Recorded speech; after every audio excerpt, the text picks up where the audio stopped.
Dzień dobry moi mili, witam po urlopie. Dziękuję za to, że osób, które wspierają kanał jest coraz więcej. W szczególności pozdrowienia dla wszystkich, którzy wspierają moje działania.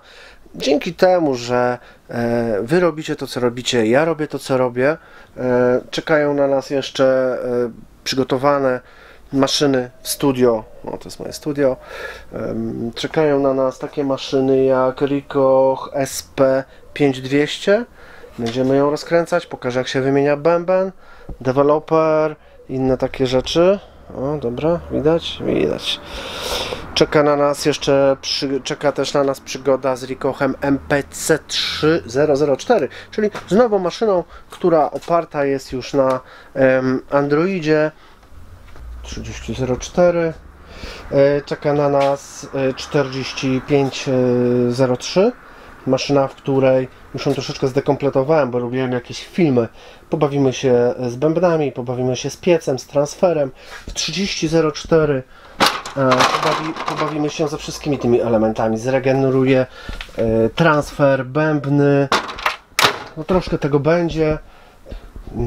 Czeka też Minolta Bishab C224, kserokopiarka, w której jeszcze wszystko jest na swoim miejscu, nie ma tylko kasety, bo mój przyjaciel prosił, żeby mu pożyczyć, no więc mu pożyczyłem.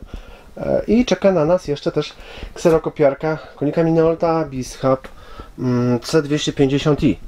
Maszyna, nówka sztuka, nigdy nie uruchomiona. Pokażę wam jak się robi bębny, dewelopery, piecyk. Tu jest zespół grzejny, nówka sztuka. To wszystko rozbiorę i pokażę wam specjalnie dla was, jako że wy wspieracie mnie.